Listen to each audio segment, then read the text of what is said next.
pastors with platforms were silent. That's when I encouraged my dad to write, because nobody else was saying anything and we needed to hear from a theologian. I was asked by 2 or 3 of the women involved in the Willow story, why are Christian leaders not speaking up? This was the question asked.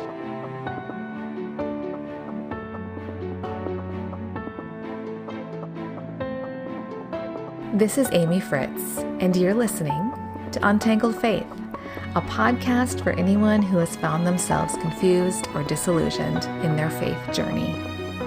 If you want to hold on to your faith while untangling it from all the things that are not good and true, this is the place for you.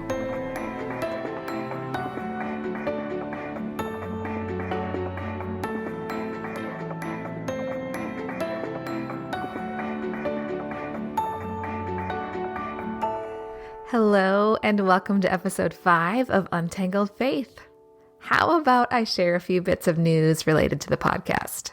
Since the launch of the first episode, there have been over 2,500 total downloads. Tennessee, Ohio, and Minnesota have the most downloads, and this is fun because I don't know very many people in Ohio. So, hello, Ohio. I'm waving at you from Middle Tennessee.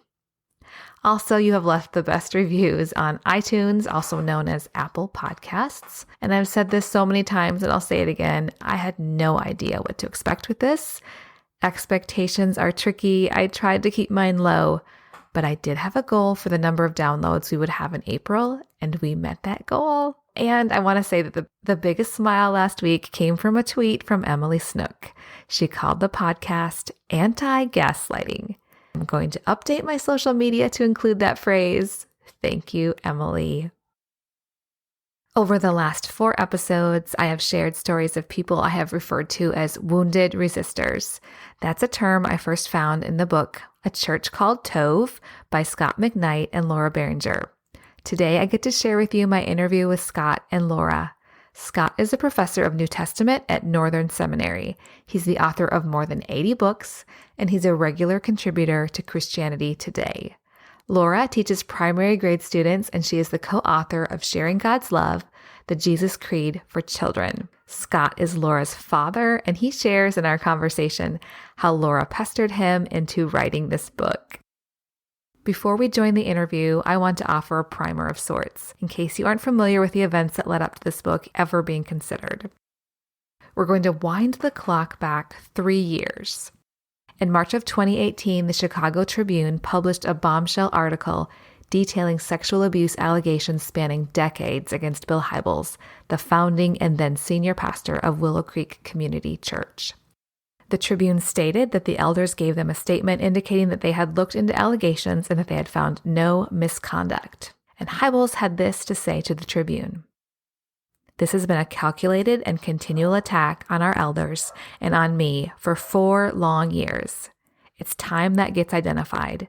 I want to speak to all the people around the country that have been misled for the past 4 years and tell them in my voice, in as strong a voice as you'll allow me, that the charges against me are false. There still to this day is not evidence of misconduct on my part." A couple of weeks later, in early April, it was clear the allegations weren't going away. And under pressure from the many who were questioning Hybels announced his resignation in a meeting with the congregation at Willow Creek. Sarah Pulliam Bailey, in her article for the Washington Post on April 11th, 2018, reported this about Bill Hybels. He said that while most of the members of Willow Creek accepted the church's findings of investigations, some of the Christian community continued to be confused and conflicted. The decision, he said, was his, with the approval of the church's elders. Hybels also said that he placed himself in situations that would be far wiser to avoid, that he was naive, and he committed to never putting himself in similar situations again. At the end of his address to the congregation, he was given a standing ovation, and the Hybels family was prayed over and ushered out the back door. 10 days later, in an article for Christianity Today, Bob Smetana reported this: "So far, at least 7 women have accused Hybels of improper conduct and abuse of power. They include the first woman teaching pastor at Willow Creek, a former worship leader, several former staffers, 2 church members, and the head of a prominent evangelical publisher. One other woman accused him of an affair, then recanted that claim. Okay, this is a lot, but I hope you're seeing the big picture. Serious allegations had been revealed to the elders, and Hybels and the church leadership denied any wrongdoing, even while the evidence was mounting against them. At this point, though Hybels had resigned, the remaining church leadership had yet to fully deal with the allegations. They had backed themselves into a corner by coming out swinging when the first reports went public. More than 3 months later, Scot McKnight decided he was done waiting for someone to speak out on behalf of the victims. It was a powerful statement that I'll link in the show notes, but he wrapped it up with this statement that summarized his concerns. What I do know is this: Bill Hybels and Willow Creek's leadership have undone 40 years of trust for many. A church that has stood valiantly for women in ministry, that has always stood for Christian grace and truth and forgiveness for repenters, that has supported Me Too in various places, that then responds to women as they did with these women, unravels the thread Willow has woven for 4 decades. Many of us are asking why Bill Hybels and Willow Creek's pastors and elders slandered the women, calling them liars and colluders, and still refuse to offer them apologies. Willow is being undone as we watch, and the pastors and elders are at the center of the unraveling. 2 years later, Scot McKnight and Laura Barringer released a book based in part on what they had observed from this situation at Willow Creek.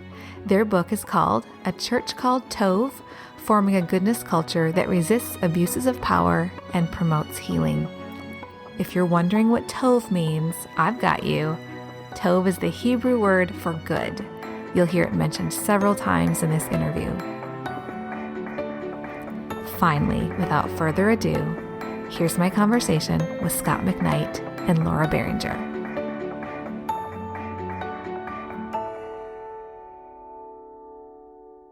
Good to see you, You in too. person. I know, in the flesh. I've seen you on Twitter a lot. Yes. Good to meet you, Amy. It's good to meet you too. I would love to hear the story of where your book came from, the birth story of your book, A Church Called Tove. We never anticipated writing a book. I wanted my dad to blog about the Willow Creek situation because it was very personal to us. We would hear something come out of the Willow Creek leadership, and my husband and I would call my dad. We had so many conversations, Mark, my husband, my mom, and my dad, about Willow Creek and what they were saying and how they were treating the women. And then my dad would explain the proper use of scripture and how Willow Creek wasn't using it correctly. This journey started for us with me encouraging him to blog, and he didn't want to get involved at first because we knew a lot of the players on the other side as well. But it turned out that nobody was really saying anything, and I felt like my dad had something to say that all of us needed to hear, not just Mark and me. And from that, the book came much later, and it wasn't even something that I saw myself involved in. I encouraged my dad to write the book. He had been contacted by a publisher to write a book about Willow Creek, and he didn't want to do that. But then he can tell you the story of how he finally agreed to write more. Amy, I often call Laura was a pest about this. She kept pushing and asking questions. And I had no desire to write about Willow Creek. I mean, even though I was offered, I was approached by a publisher about it. And I said, no, I don't want to write about Willow Creek. I'm not a church historian, and they're not going to give me access to their records that I would need. So I know enough to know that that's not my world. But Laura and Mark and I and Chris continued to talk. Ideas started percolating. And then I was in an airport, had an airplane delay, and I sat down and I wrote for a while, tried to put together all the things that Laura and Mark and I and Chris had talked about. And it turned out to be, I thought, this is pretty decent. This kind of puts stuff together that we've been talking about. And that was, I believe, in April of 2018. And then we continued to talk a little bit, but I took students in May or in June, it was June, to Turkey and Greece as a tour, in Italy. I guess it was Italy too. And when we got back toward the end of middle of June, I called Laura and asked what was going on at Willow Creek. She said nothing. And I thought, oh, they're just delaying. They're hoping to wear down the women and the allegations. They hope they'll go away. I said, okay, I'm going to do something then. I think this is wrong, that they have not treated the women properly, and they have not owned up to their responsibility here. And this was, Bill had already resigned.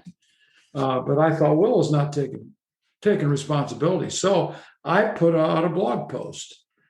And that blog post went viral. It went right through Willow Creek. And I was told by a dozen different people at Willow Creek that they read it. And it shocked them, and it created conversation throughout the whole building.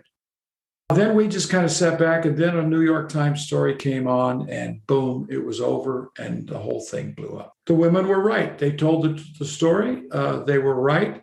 We said from the beginning, we believe the women. Then I read a book on the German pastor's response to the Holocaust. I started seeing parallels. So I started taking notes, and I just, it wasn't until the next December, we were with Lauren Mark, Chris and I were, and I said, I have the outline of something interesting for a book. And it was at that point that we started talking, and we still didn't have a good idea for the book, but we were getting closer. And I knew it wanted to be redemptive, and then eventually we landed on the idea of tov, the Hebrew word for good and goodness. And so we wanted to work it all from that angle. And Amy, you're right. We have heard one story after another. It's not every day, but I often tell people between 2 and 5 stories a week come to us, including yours. Yeah, that's right. And it's not including the stories that we find on the internet. That's people that have talked to us. It's such a gift to people to feel like there's somebody that will believe them. Yes. And particularly if you've been hurt by somebody that has power, who is going to believe you? And Scott, I can believe that Willow Creek was shocked, because it's so rare to hear somebody speak up publicly against somebody, especially since you have your own public, platform. You had already published some books. A lot of times there's like this bro code amongst leaders and pastors. They just don't want to get involved.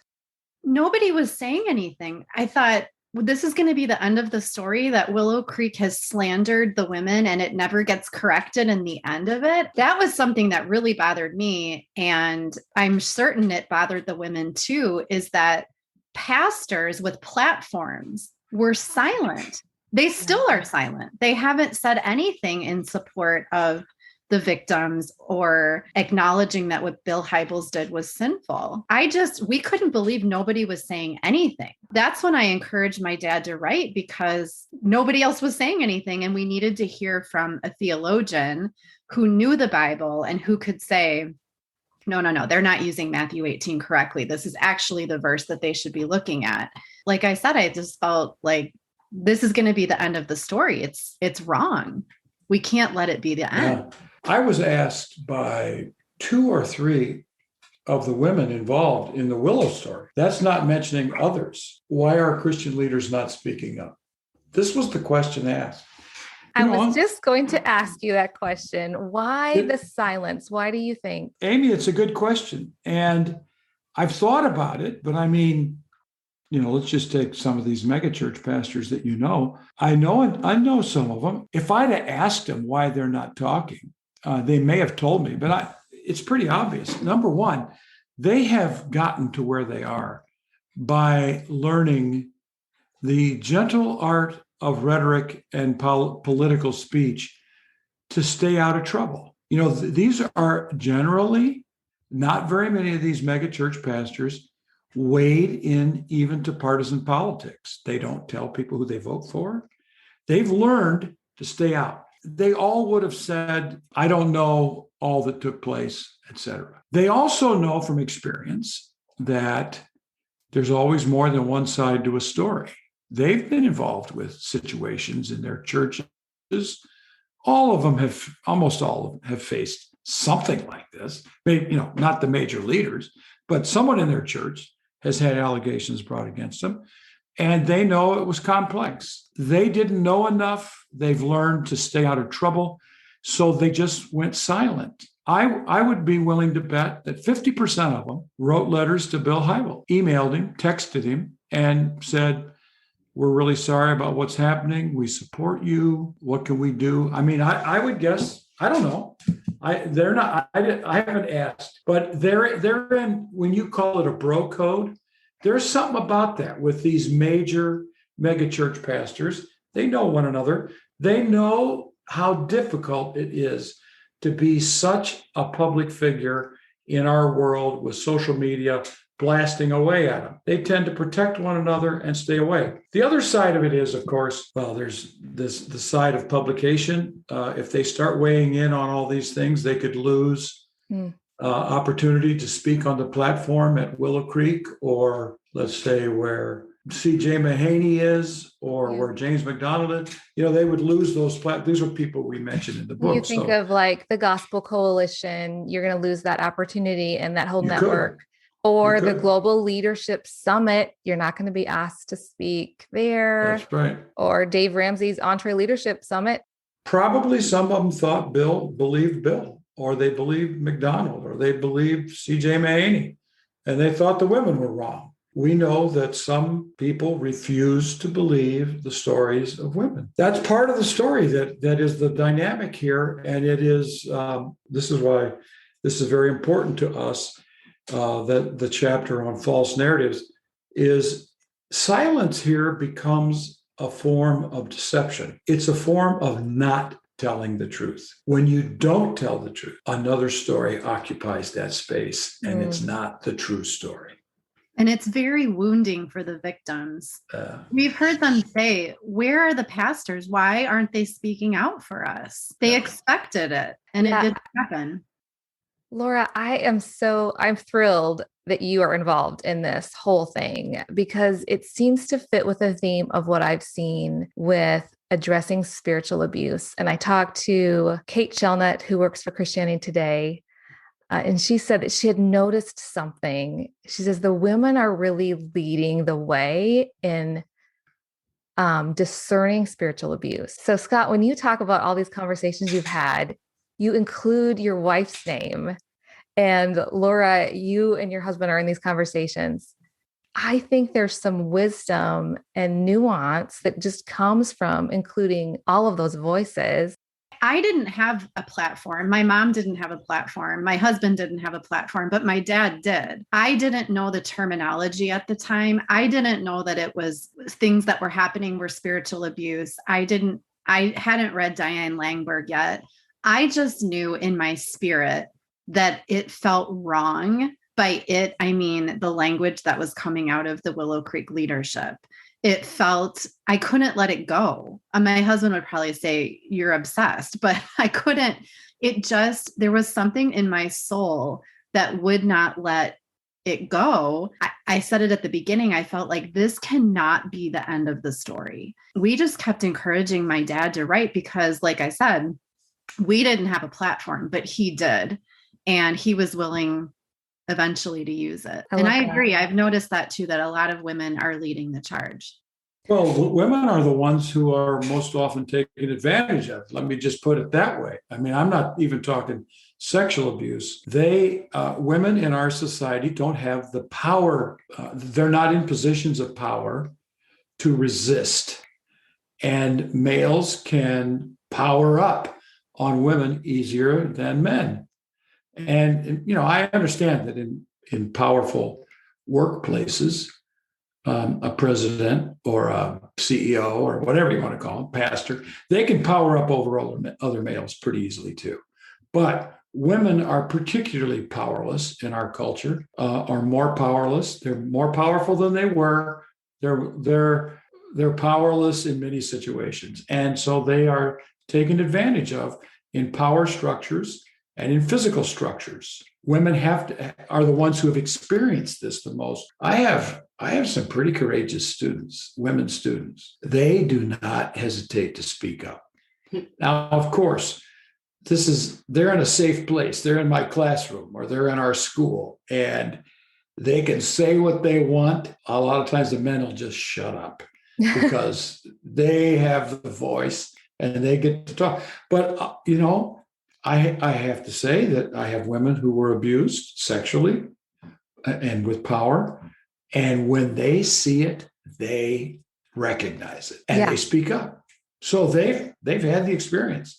I've had men do the same thing. I had an unbelievable story of a student who suffered horrible power abuse at his church, a male student. But I would say 9 out of 10 of the stories I hear are from women who were sexually abused or abused with power. Yeah. I love, and so many people resonate with that term, wounded resistors, and how you have created a gift for them.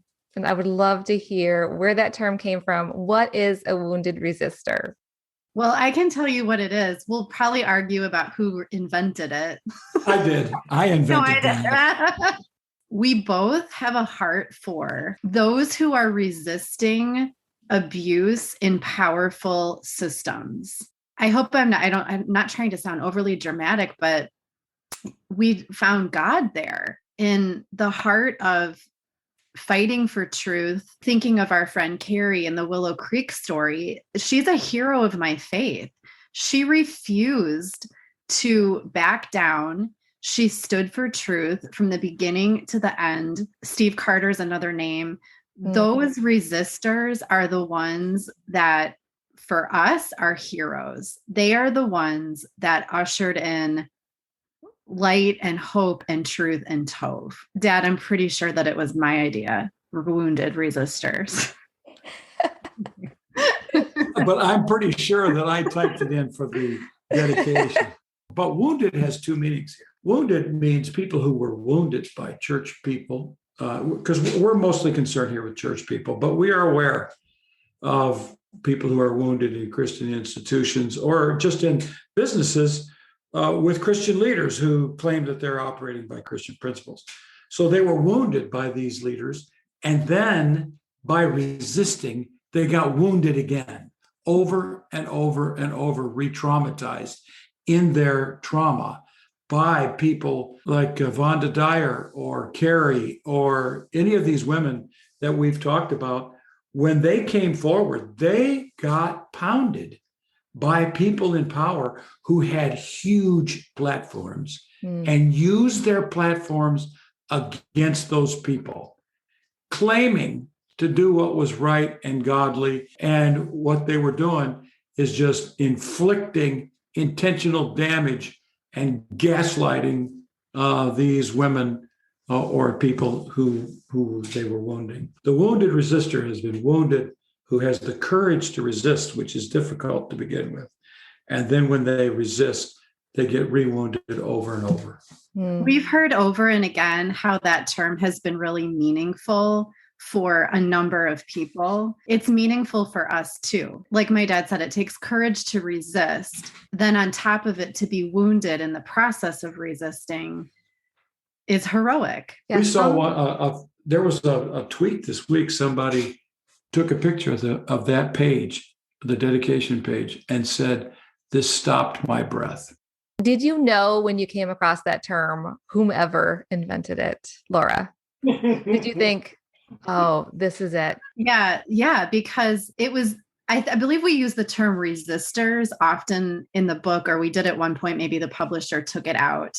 But there's resistors, resistance. I'm reading a book right now about World War II. The resistors are the courageous ones.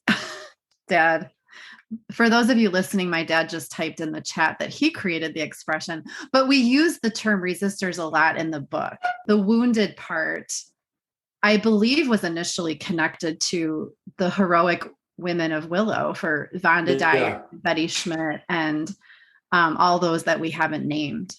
Nancy Yeah. Beach, Nancy Ortberg, yeah. Yeah. And I know that there are people that have watched these things unfold and thought, oh, this is how people react when you Yes. tell your story. Mm-hmm. And Yeah. they're thinking, is it going to be worth it for me to tell mine? That's why many people don't come forward. We had a meeting with some of the Ravi Zacharias folks before that story broke, some of the inside, they were working for the organization at the time. And I remember my dad and I texted ahead of time before our meeting with them. These are resistors. They haven't been wounded yet, but there's a high likelihood that they will be. Yeah. I can't imagine the bravery, and it's costing them a lot to resist. Yes. So, Yes. I mean, their livelihoods, I totally understand that betrayal blindness that people have been talking about, because our brains sort of shut down and say, I can't see that. It costs too Amy, much. it happened to you with the Dave Ramsey story. You're also a wounded resistor. Yeah. Well, I feel like I don't wonder if there's something magical about a couple years of space and being able to tell a little bit. Mary DeMuth, I don't know where she came up with this or if she coined it, but she said, being able to tell your story, an untold story doesn't heal. And she talks about being able to tell it.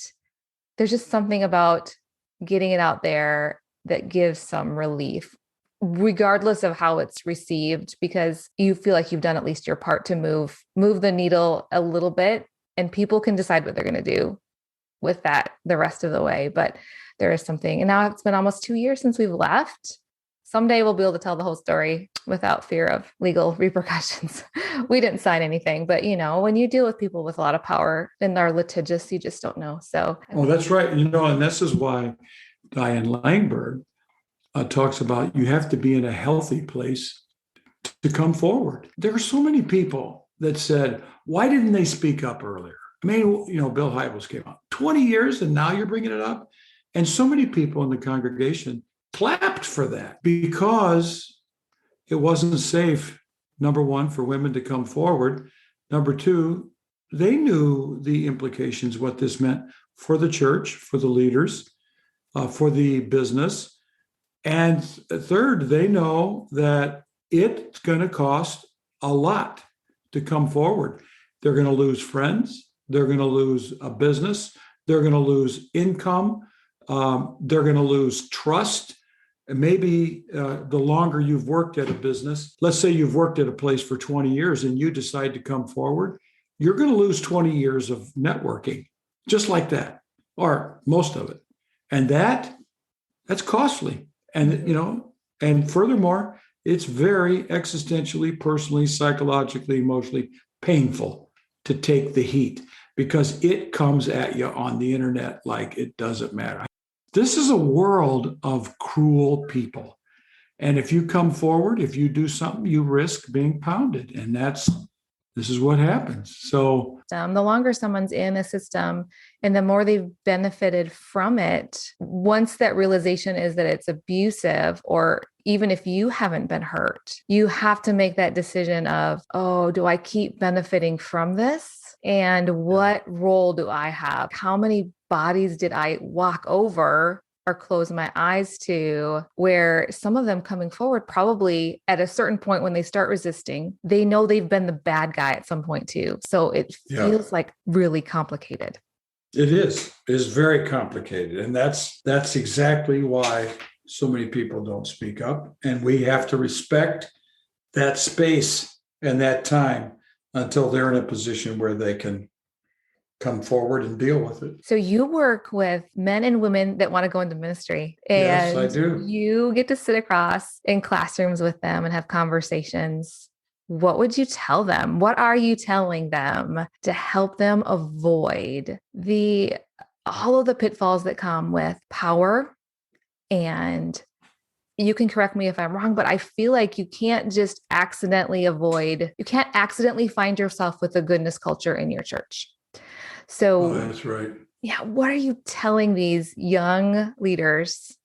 One of the great questions I have from one of my students who called me and said, what can I do now so that I won't become, he used one of these pastors' names. No, it wasn't Bill Hybels, so that I don't become that person later. I think that there's a couple major issues.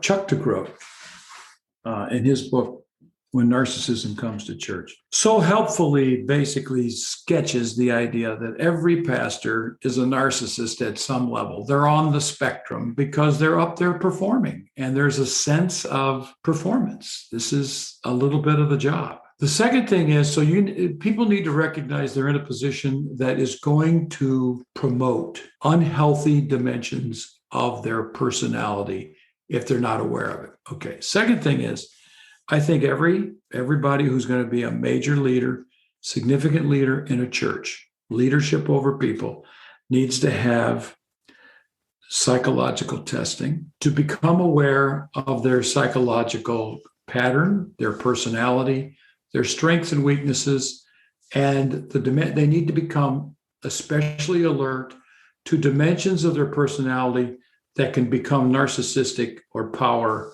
and coercive forcefulness. Then the third thing is, I think pastors need to concentrate on character instead of success measured by numbers of people in a church and the amount of money that comes in. And then fourth, I believe pastors must practice the disciplines of diminishing their authority and power and celebrity. And this can come in a variety of ways. Some people are not overcome by preaching on a platform every Sunday. They don't get a big kick out of that as if I'm really somebody. I have to tell you, because I've been teaching for so many years, I've been on some of these big platforms, and yeah, it's kind of cool, but it just doesn't do anything for me. I got to teach what I believe I get to teach. And I got to do it to 20,000 people. So that's even better. Some people, this really makes them feel big. If you get a rush out of being on a big platform, you need to be aware of that rush, and you need to work against it and diminish yourself. And I would say, share the platform, become aware of your personality, admit your need of other people. Don't nurture your celebrityness in a leadership position. You must not only not nurture it, you have to work against it, because it will come back to eat you alive when you become a narcissist pastor instead of a servant of Christ. That's pretty good. I wish I tweeted all that. I'll transcribe it for you. I'll transcribe it and send it to you.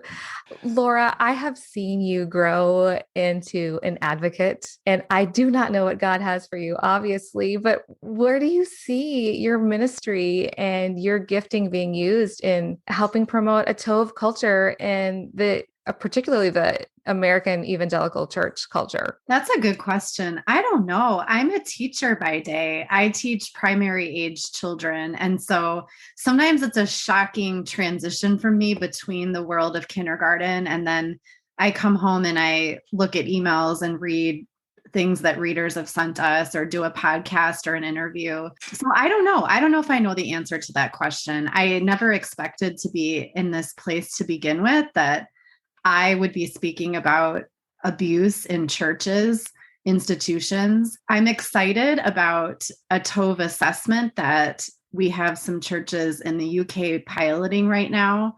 I don't know. I'm excited about the next step, because we've had a lot of questions about, well, now what do I do? How do I know if my church is healthy, or I know my church isn't healthy? What is my next step? And so I feel like that's going to be really helpful, this assessment tool that we're starting to develop as a next step for individuals and for organizations and creating healthy cultures.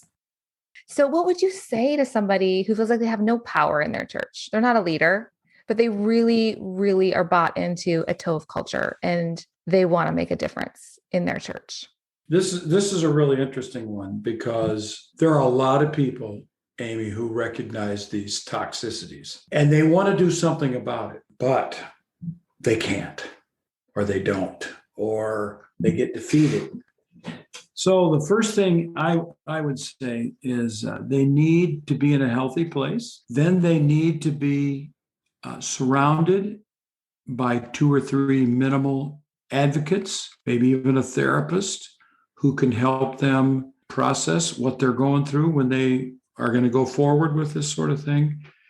A third thing that's really important to me is they have to develop realistic expectations for what's going to happen.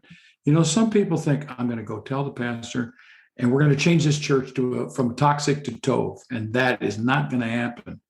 What's it called? Organizational transformation theorists say it takes 7 years to change a church culture or an organizational culture.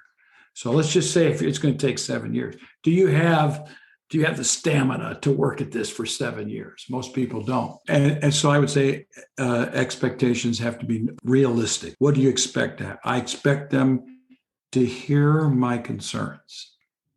That may be all you expect. I expect that they'll hear my concerns and then consider my concern. They'll not only consider it, but maybe bring me back and ask for more. That sort of thing. And then, I think those are three of the major things. But I would say that they need to find other people who are committed to Tov, as we write about the circle of Tov in the book.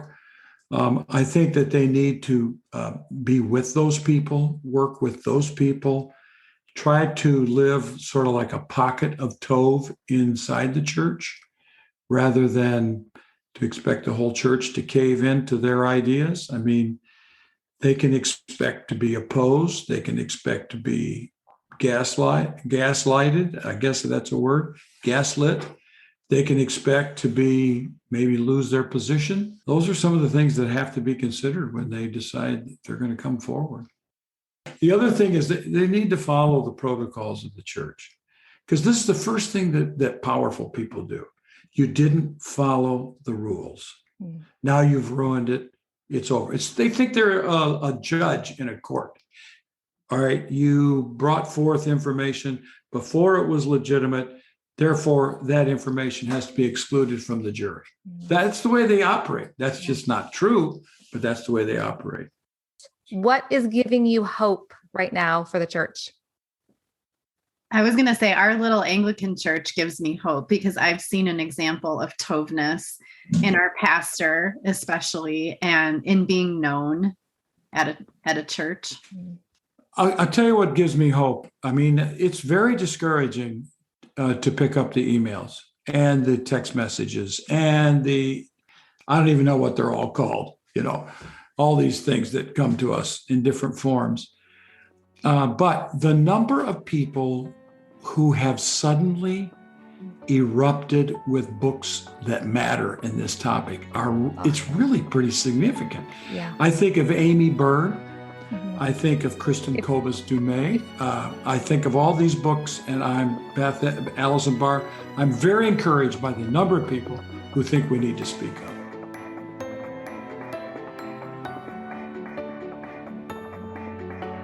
I hope you enjoyed this conversation with Laura and Scot. I have a link to their book in the show notes. I appreciate the redemptive focus of their book. It's easy to get caught up in being against something, but I've found it's far more healthy and sustainable to be for something. It's a subtle change in focus that can make a profound difference in your overall well-being.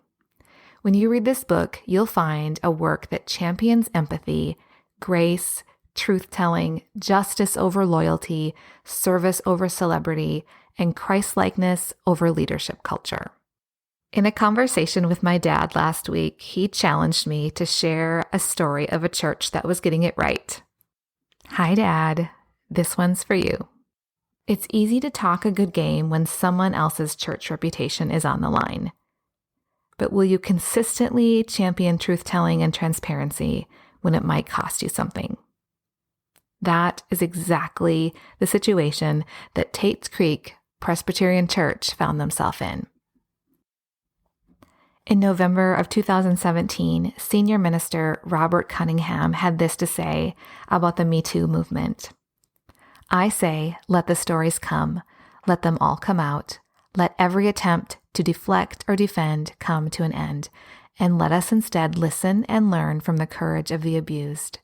They are our prophets now, with voices that will no longer allow us to hide or ignore the epidemic. Indeed, the overdue purge has begun, and may it not relent until every hidden darkness faces the light of justice. 7 months later, Cunningham, when learning of abuse allegations against a pastor that had served at their church, he was faced with the decision. Would he protect the institution, reversing his words about welcoming the light into the hidden darkness, or would he reject it? Here's his response. I still believe that. Let it all come out. Let the purge continue undaunted, even when it is my own church's past that needs purging. May God raise up more brave shepherds.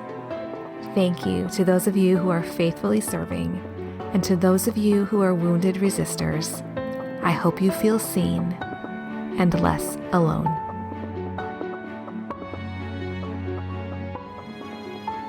Thanks for listening to episode 5 of Untangled Faith. If you enjoyed this episode, I would be so grateful if you would share it with a friend and leave a review on iTunes. You can also find me on Instagram and Facebook as Untangled Faith. For transcripts and show notes, check out untangledfaithpodcast.com.